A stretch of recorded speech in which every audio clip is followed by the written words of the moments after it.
This is the Dueling Piano Players Podcast, episode 18. You are listening to the #1 rated Dueling Piano Players Podcast with your hosts, Joel Randolph and Johnny K. Joel and Johnny invite you to join them online at duelingpianoschool.com and get the edge in the dueling piano world. And now, here are your hosts, Joel Randolph and Johnny K. Welcome to the Dueling Piano Players Podcast from duelingpianoschool.com, where we help you get the edge in the dueling piano world. This is Johnny K. This is Joel Randolph. Rock and roll, Joel. What up, Reverend Johnny K? The Reverend's in the house. That's a good story, isn't it? That's a good story. Johnny really is the Reverend. Got on the internet, paid what, $25? Paid nothing. It was free. It was free? Mm-hmm. And the Reverend shall set you free. Yeah, I like free stuff. I like it when I can become an ordained minister on the internet for free. And I did that. I was gonna marry somebody at the club we were working at in Michigan. Somebody wanted to get married there, and I said, I don't know, why would you want to get married here? It's a bar, but they loved the place and they wanted us to play it for them. And I thought, well, that's a good way to save money on a reception. I guess, right? Have it at the piano bar. So, speaking of reception, we're getting some feedback on the website. We're getting a lot of questions, right? Oh yeah.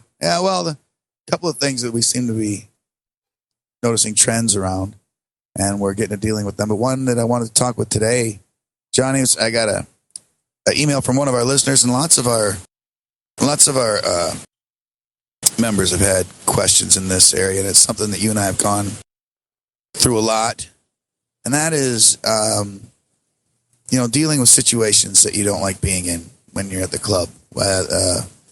Most notably, players, new players, old players, whatever it is. You're going to end up playing with people who either aren't cutting their weight, or they're too much of a jerk, or too nice, and they get all the girls, and you don't like them for that. Whatever the reason, there's going to be people that it's going to be tough for you to get along with. And I think we should discuss, what are some things that you can expect to see happen, and what are some ways of maybe dealing with that? Yeah, I think getting along with people in the gig is definitely a challenge. Well, at least it can be. It shouldn't be.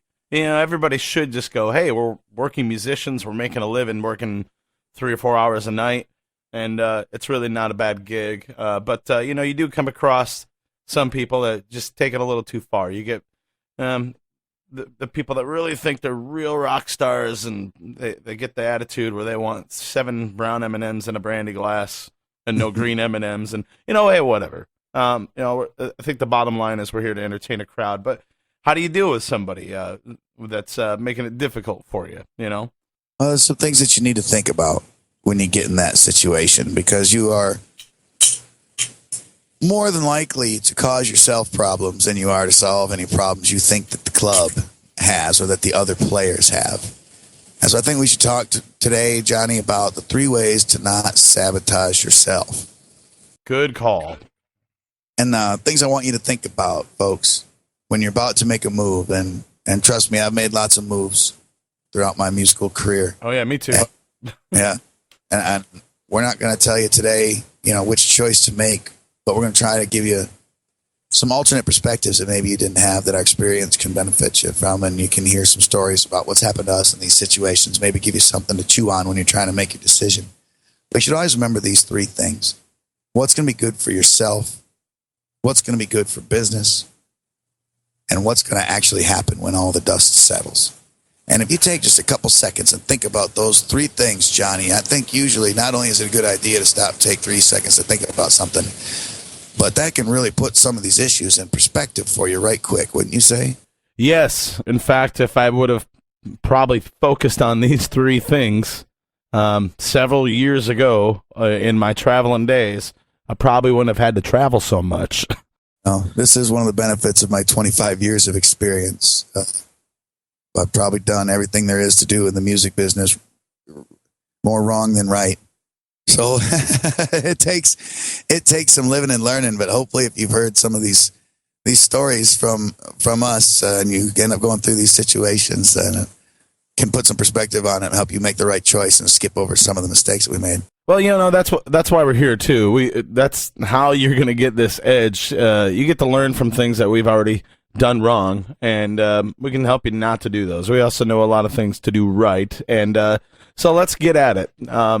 First of all, you got to look at, what's this going to do for yourself? I mean, obviously, if you're not happy in your situation, you're sucking the passion out of what you're doing, and that's a big part of it. You got to be happy at work because you're entertaining a crowd, and it's a party atmosphere, and you have to look like you're enjoying yourself. And if you're not enjoying yourself because of one other person, I think you have to look at yourself first. You have to go, is this really a big deal? Is it that big of a deal? Or, can you kind of get over it?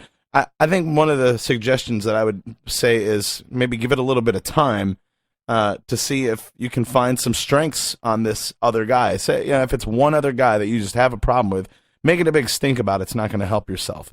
But if you try to find something that he's good at and maybe focus on that, then you can take the focus off of the things that are driving you crazy about him, because you don't want to be sitting up on stage all night long looking like you're miserable. It's not going to sell drinks. It's not going to put money in your tip jar. It's not going to make anybody happy, especially you. Not going to keep you your job.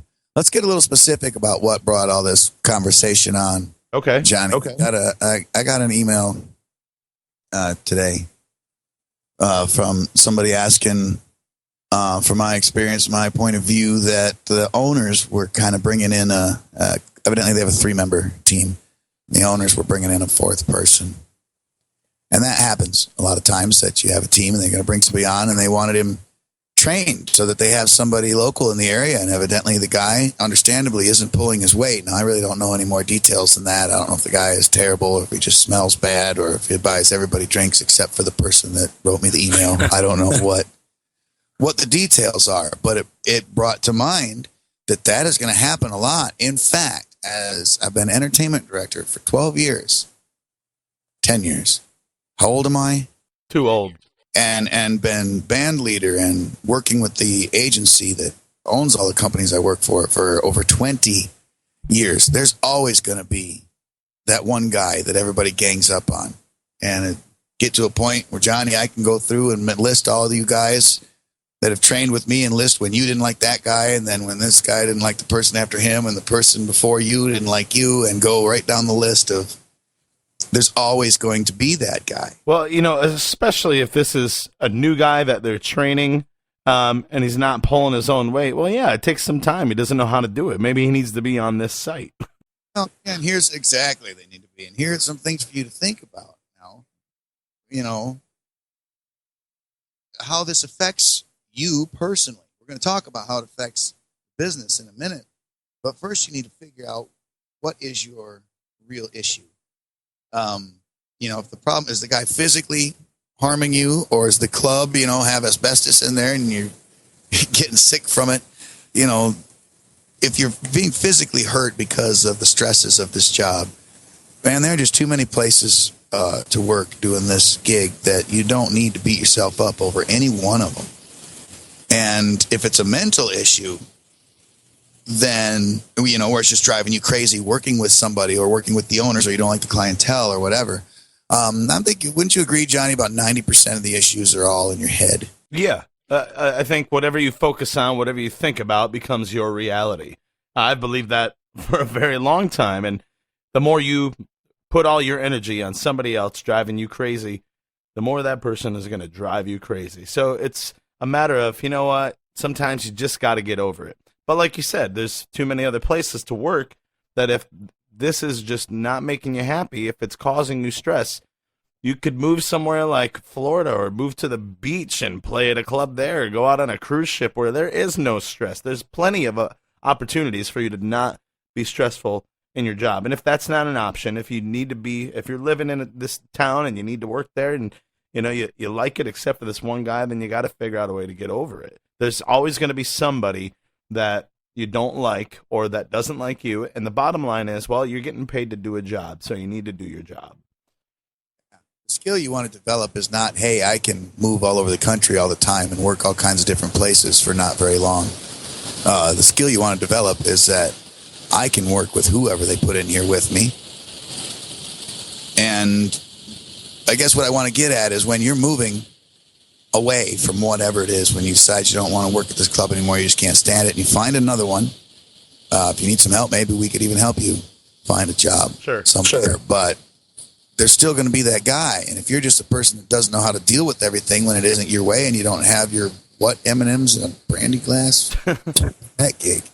Is that back when you were making $1,000 a night? Yeah, and I was playing with Ozzy. But you don't want to just carry that problem with you.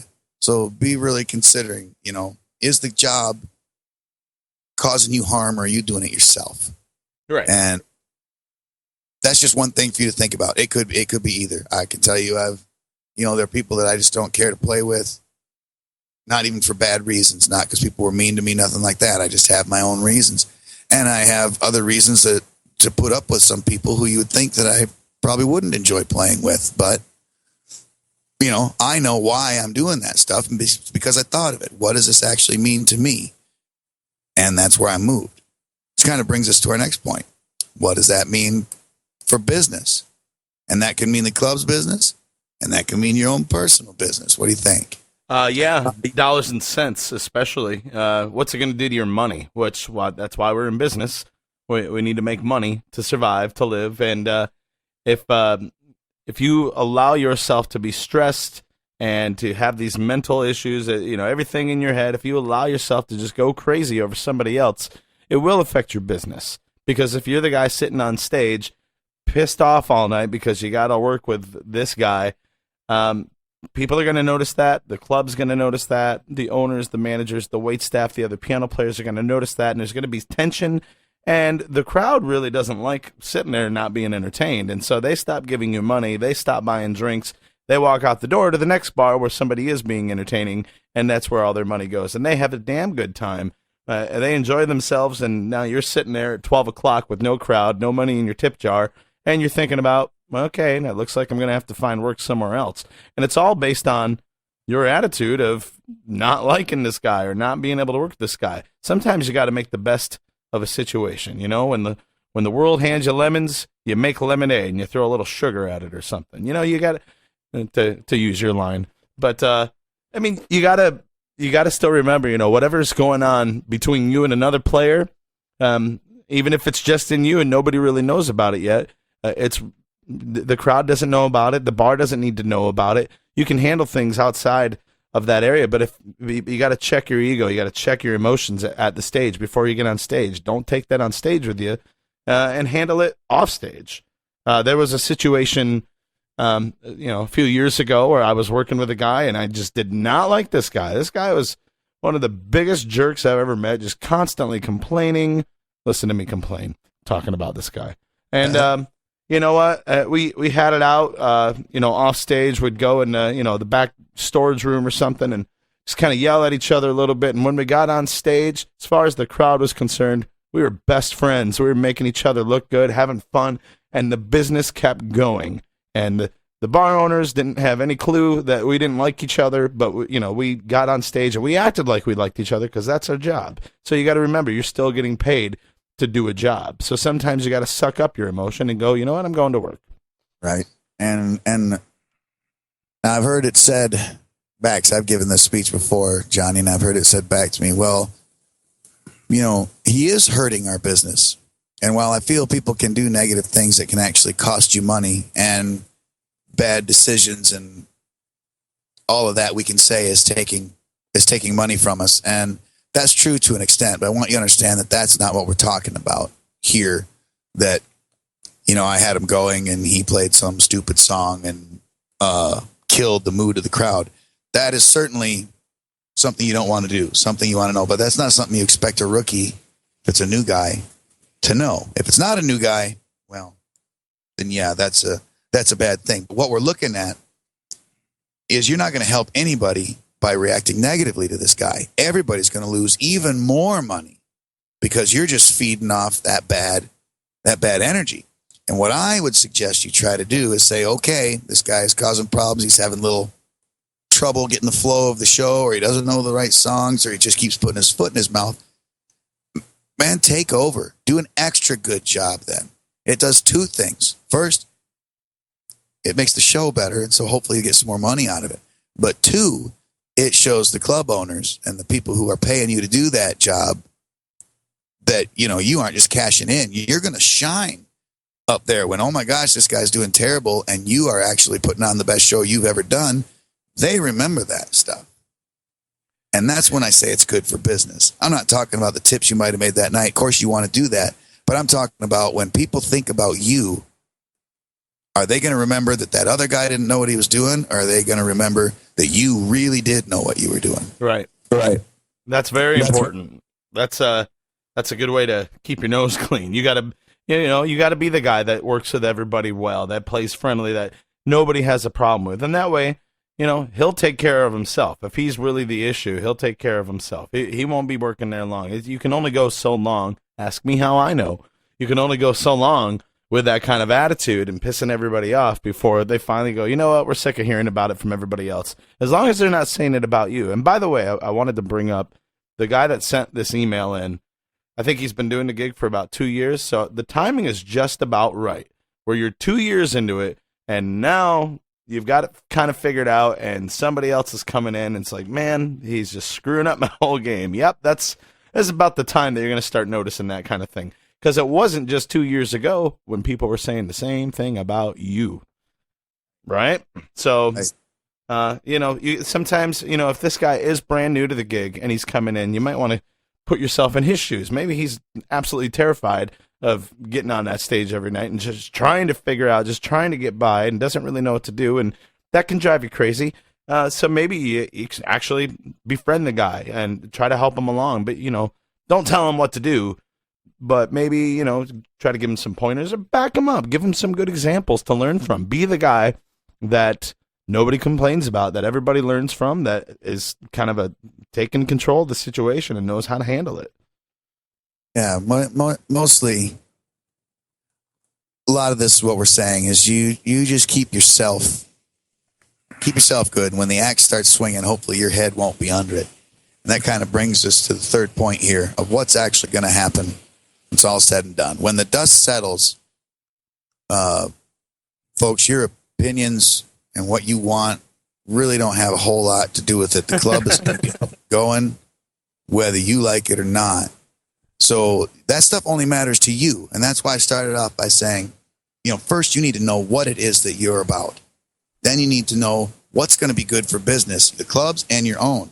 And when the dust settles, that's what's going to happen. Now, in the case of one of our members was asking me about, and a lot of this has been about new guys coming in, and it's newer guys. I mean, people that I would still call rookies asking me about the new guy. Right. But, first of all, like you said, remember, it wasn't that long ago that you were there. But secondly, from the club point of view, they've got to bring those people in and train their own. They can't keep it. It doesn't happen that clubs keep flying in and paying expensive players. It's just, I haven't seen it happen. Maybe one guy every now and again, a couple. But for the most part, every club tries to breed their own entertainment. And it's going to happen. So you may as well start getting used to it. Yeah, you want to be open to the idea of building a team. That's what the company wants to do anyway. I mean, it's going to cost them a lot less to have somebody there. But when you build a team and you have that consistency, you can put on a better show and you can make more money for the business, for your tips, for yourself. All together, everyone, the word team, together, everyone achieves more. And by the way, when the dust settles, what's going to happen? Absolutely nothing. You're going to keep playing. You're going to keep getting paid. And the club's going to survive. And people are going to come in and they're going to like that guy because he's going to bring something new that you never thought about doing. And all of a sudden, okay, he's found his place, Remember if you were a pain in the ass or not. Now I can paint you a couple pictures, Johnny, of a guy that really no problems. Wasn't great, wasn't terrible. Did the job, earned his money. But man, was just a pain in the butt. This guy was mean to me. That waitress didn't do what I wanted. The other piano players are making fun of me. And I mean, making a big stink out of it. Talking about me? No, no. But we did our best to deal with it. as a company and like, okay, guys, quit being mean and, and no wait staff. And I mean, it was. Sounds like kindergarten class. You go sit over here. You sit over there. When he's done playing with that, you can have it. Here's what, on the last time, the owner called me after some email and said, is this for real? I said, yeah. He said, well, here's the deal. I don't want it in my club. I don't care. Whatever the bickering is has nothing to do with me selling drinks or you singing songs. Get it out of my club. That's the truth. And brother, that's what and then, so that's what it was. The people want to get everybody else fired, and it came down to, hey, we got nothing to do with that. Leave it at home. Long and the short of it was, the next time the owner was down, that guy who was causing all the problems happened to have a bad night of he just didn't sing and play well. That was his job right there. Oh, boy. Normally, they would always having a bad night, but he caused a pain in the butt, bad night. You're out. Yep. And so all the stuff that he thought he was doing good for himself, all they remembered when the dust settled was that he was a pain in the butt. Yeah. I think we mentioned in a podcast before about getting along with the other players and the other wait staff and managers and making sure that everyone likes you. Didn't we say something along those lines? I think, yeah, making yourself more valuable. Yeah. The bottom line, you guys, be the absolute best you can be, and you worry about that, and don't worry about anybody else. Figure out how to make it work. If you can't figure that out, well, there's the door. You can always leave. But, really think about it. Long-term effects, how's this going to affect you? If you quit a club because you don't want to work with some guy, the next club you go to, they're going to hear about it. And they're like, oh, if this guy's just going to quit, 6 months later after he doesn't like somebody, why should we keep him around? Let's look for long-term growth, and let's look for building a team. Let's look for figuring out ways to get along with each other. And remember, most of the problems you have are just your problems. That's it. They're not anybody else's problems. They're in you, and you need to address them with yourself. Yeah, how much of them you paint on your job is entirely up to you. I've been fortunate to work closely with the club owners and managers and stuff for the last several years, trying to learn their side of it, to understand why they make some of the crazy decisions that they do, like bringing this guy in. Why would you do that? Well, you don't understand that he cost, $35 and brings his own babysitter or whatever. You have no idea why they're doing it. And in the end, they aren't there to make you a rock star. They've got their own bills to pay and hungry children to feed and whatever other cliche you want to throw on there. And the decisions that they make are not based on whether you're happy or not. That's supposed to be your problem. You do the show, go. We've got our own decisions to make over here in the dollars and cents world. And I'm never going to pretend to understand that. Look at me, I don't have any money in my bank account right now. But, the club owners understand that I know how to make them money. And while I've caused my share of problems, I do it over stuff that I believe in. When they're going to remember that I was a pain in the ass, they're going to remember why. Right. So that's different for being a pain in the ass over everything. But for the most part, I try to deliver no matter what they hand to me best I can. And when they, decide that maybe that wasn't the best decision, then they come around and go, hey, we decided we don't want this guy on here after all. Right. Take care of yourself, you guys. Yeah, that's what you got to do. And that's it for today. We'll see you again next week. And we'll be talking about, we have no idea yet. So why don't you get on the forum and let us know what else is bugging you. Some stuff that we got coming up, just because some interviews have been lining up for us, Johnny. Cool.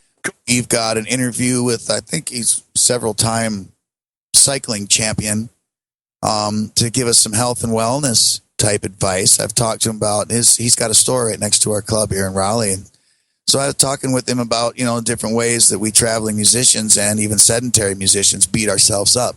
And when you feel good, you got a much better attitude on stage and everything seems to go better. So I think we're going to interview with him and see some things that us travelers can do to stay a little bit healthier.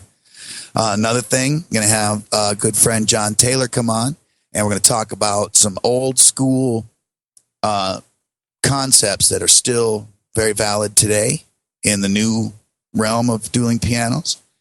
And I'm going to talk with a very good friend of mine, an awesome entertainer. If you ever get a chance to see any of these people, Adam Barber, if we can ever get him to come out of hiding, or his wife will let him have the phone.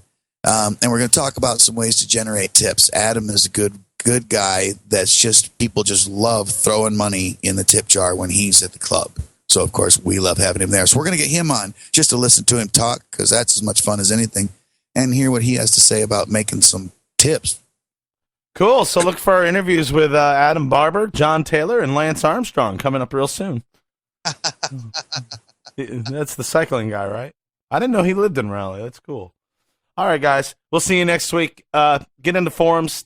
Talk to us. Let us know what you think and what else we can do for you. We're rocking it, man. Yeah, thanks for the emails. We're glad you guys are keeping in touch with us, and anything at all, let us know. And we'll see you next week on the Dueling Piano Players podcast. That's Joel Randolph. That's Reverend Johnny K. You have been listening to the #1 rated Dueling Piano Players podcast. Join us now online at duelingpianoschool.com and get the edge in the dueling piano world.